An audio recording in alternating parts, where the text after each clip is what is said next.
I'll be sharing this video. Honestly, I don't know how many parts this video is going to be in. I honestly don't know. I will just call it a series because it's going to be, I'll just be titling it my school era testimony. My school era testimony. I've just been having this urge in my heart to talk about this, to talk about this. I don't know if there are people going through challenges in life. Everything is not perfect for me right now. In fact, I'm even going through challenges right now as it is. But God has been evident in my life. And then I have been just be having this urge, like share it, share it. I've given it as testimony in church. Some said I wasn't even able to because it's long. It's long for the whole of the while I was in school, even before I got into school. And that's what I'll be sharing with you people. In case of those that might be having, for me to be having that urge to share this, to talk about it, definitely means that a lot of people might be going through challenges that might have been thinking or that might have thought that God has forgotten them. God doesn't hear them when they cry, call on Him, pray, and all of that.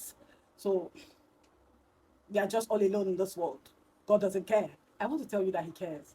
He listens. So first off, even before I start this story, I would suggest that you pour out your mind, but try as much as you can, even though you're hurting. I know that at times you can't help it. At times you can't help it. But it is best you try as much as possible to keep your emotions in check and relay your point to Him. He's your father, just the way that you can tell your father, Dad, I want this. I want you to get me this. And most times, some of you don't even cry, or even if you cry, but you still say your mind.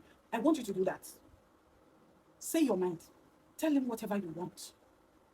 He's your father. He said it, that the whole world is yours, and that you are a joint heir with Christ.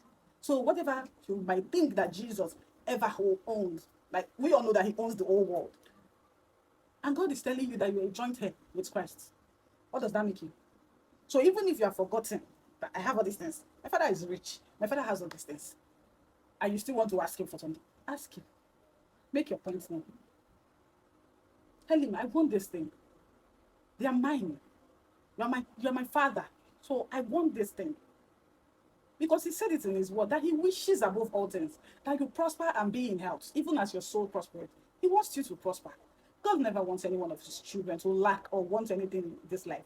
He feeds the birds of the earth. He feeds them. Let alone you, that is His child. So I won't even want to talk much because this video is already getting too long. And like I said, I'll officially start talking about this series. Let me just say series because it's gonna be long. Then I'll start sharing with you all that God did in my life before I went into school and all the while I was in school. I'm going to be sharing that with you guys to encourage one or two people that might have thought that the whole world, that even God, their father, doesn't love them and doesn't care about them, doesn't know if they